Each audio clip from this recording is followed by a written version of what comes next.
Assalamualaikum warahmatullahi wabarakatuh. Alhamdulillahirabbil alamin. Bihi nasta'inu ala umuri dini waddin. Wassalatu wassalamu ala asyrofil anbiya'i wal mursalin sayyidina Muhammadin wa ala alihi wa sahbihi ajma'in. Amma ba'd. Yang terhormat Bapak Ibu jemaah saudara Allah, marilah senantiasa kita panjatkan puji syukur kehadirat Allah Subhanahu wa taala yang mana sampai pagi ini, pada hari ini di menutup penghujung Ramadan, kita masih diberikan kesehatan, nikmat kesehatan, dan alhamdulillah kita bisa menjalankan ibadah suci Ramadan ini dengan penuh hikmah, dan kita semua dapat menjalankan sholat subuh berjamaah di musola kita cintai. Salawat serta salam senantiasa kita curahkan pada junjungan kita Nabi besar Muhammad sallallahu alaihi wasallam, sahabat, keluarga dan sahabatnya. Semoga kelak kita di yaumil akhir mendapatkan syafaat beliau, karena berkat beliaulah kita bisa menikmati iman dan Islam kita. Dan semoga atas jasa beliau dan para sahabat-sahabatnya kita senantiasa teguh kepada tauhid kita yang membawa kita ke dalam jannah Allah Subhanahu wa taala. Amin. Melanjutkan pembacaan hadis di pagi hari ini, saya akan membacakan hadis ke-23. Kesucian itu merupakan separuh daripada iman. Dari Abu Malik bin Haris bin Hasim al-Ash'ari radhiyallahu anhu. An Abi Malik Haris bin Hasim al-Ash'ari radhiyallahu anhu qala Rasulullah sallallahu alaihi wasallam dukhulu sadrul iman walhamdulillah tam'ul mizan wa subhanallah walhamdulillah tamla'u aw ta'la ma baina as-sama'i wal ard was-salatu nurun was-sadaqatu burhan wal-qur'anu hujjatun laka aw 'alaik kullu nasi ya'du faba'i'u nafsahu famu'tiquhu aw mu'difuha.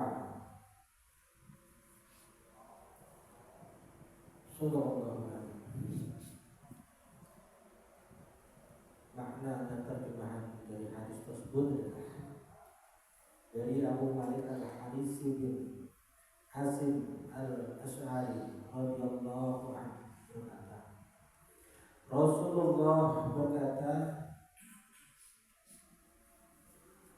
bersuci adalah bagian daripada iman. Alhamdulillah dapat memenuhi timbangan, subhanallah, dan alhamdulillah dapat memenuhi antara langit dan bumi. Salat adalah cahaya, sedekah adalah bukti, Al-Quran dapat menjadi saksi yang meringankanmu atau yang memberatkan. Semua manusia berangkat menjual dirinya. Ada yang membebaskan dirinya dari kehinaan dan ajam. Ada juga yang menghancurkan dirinya. Terdapat dalam Quran surat kedua ayat 143. Allah tidak akan menyia-nyiakan iman atau sholat kamu. Tahorah atau bersuci merupakan salah satu dari syarat-syarat sholat. Jadi bersuci merupakan dari pekerjaan sholat, atau kata satrun tidaklah mesti berarti betul-betul setengah, sekalipun ada yang didapatkan betul-betul dari setengah. Sabda Nabi Rasulullah SAW, Alhamdulillah merupakan timbangan. Maksudnya besar pahalanya memenuhi timbangan yang membagi yang mengucapkan. Dalam Al-Quran dan Sunnah diterangkan tentang timbangan amal, berat dan ringannya. Begitu juga sabda Nabi dalam bacanya Subhanallah dan Alhamdulillah. Keduanya merupakan ruang yang ada di antara langit dan bumi.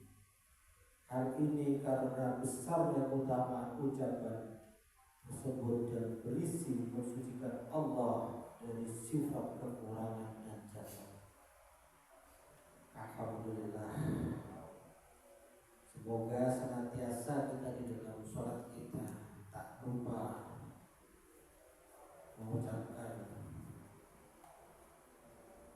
Subhanallah, Alhamdulillah, Allahu Akbar. Karena bacaan-bacaan tersebut adalah bacaan-bacaan yang memenuhi ruangan antara langit dan bumi.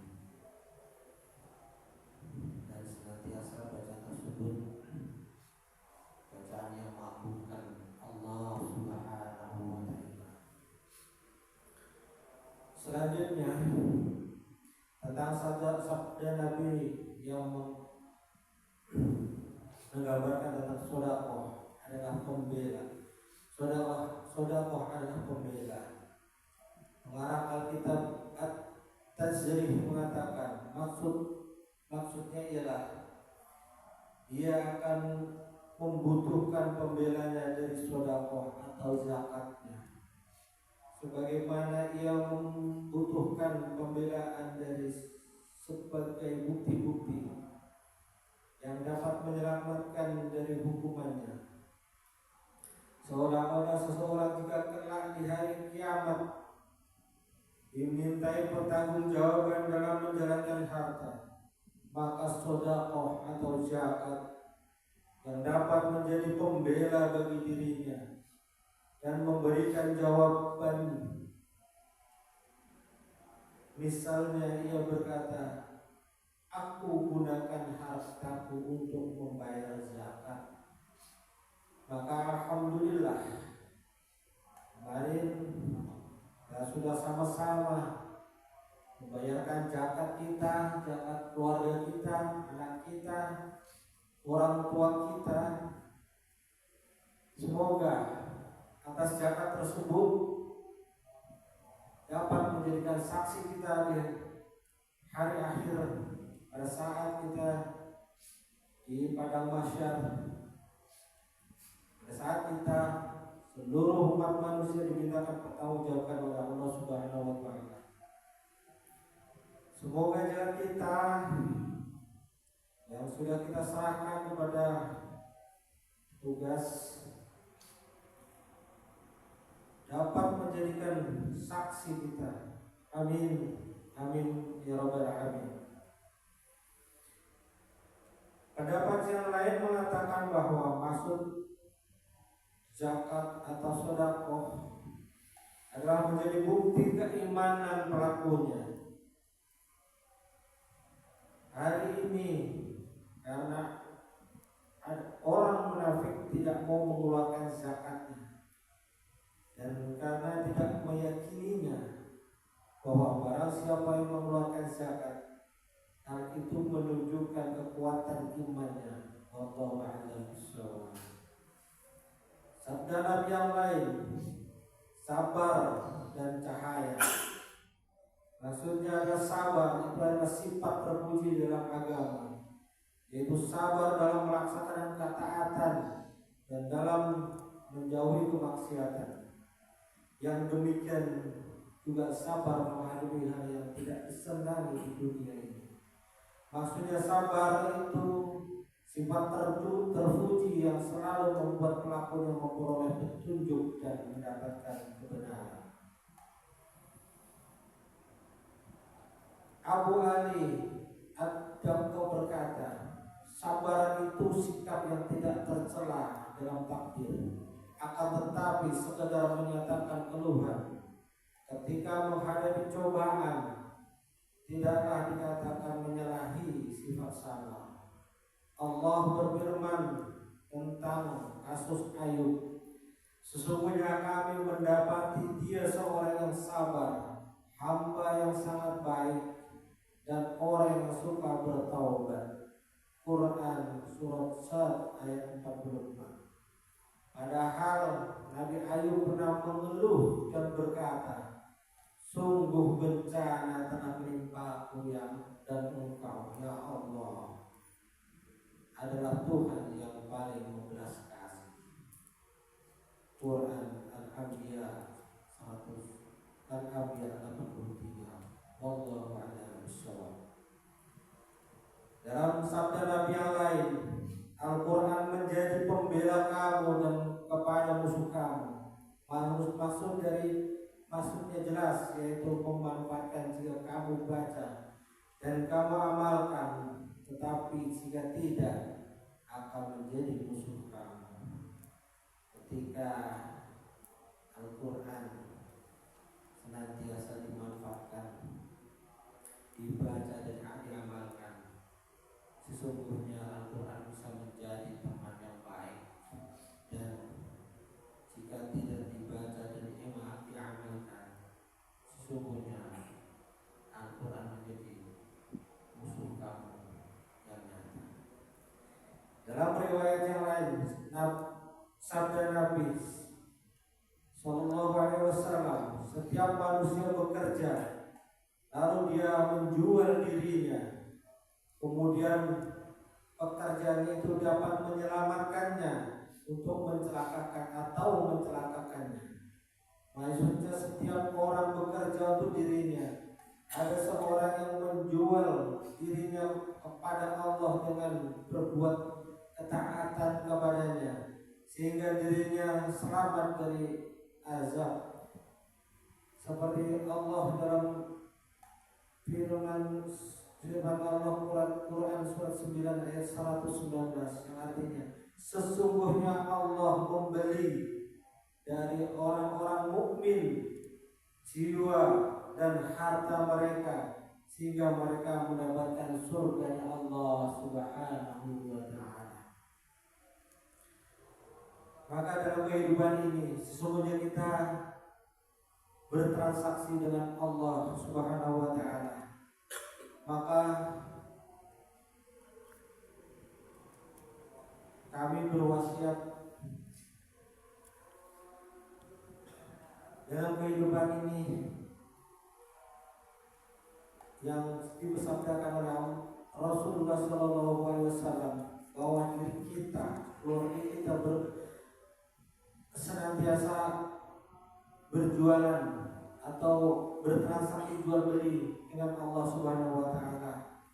Maka berjualah dengan baik, berjualah dengan seperti yang diturunkan Allah Subhanahu wa ta'ala melalui firman-firman-Nya dan melalui hadis-hadis Rasulullah sallallahu alaihi wasallam.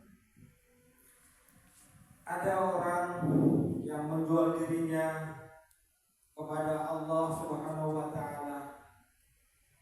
Dan ada juga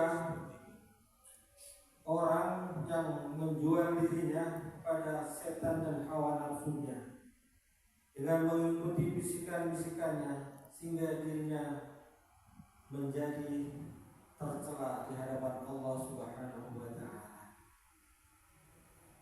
Ya Allah, berikanlah kami taufik dan hidayah untuk melakukan ketaatan-ketaatan kepadamu, dan jauhkanlah kami sehingga dari kami dapat menjauh dari perbuatan-perbuatan yang melawan perintah-perintahmu.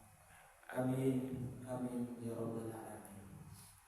Demikian hadis ke-30 yang dapat kami sampaikan. Mohon maaf apabila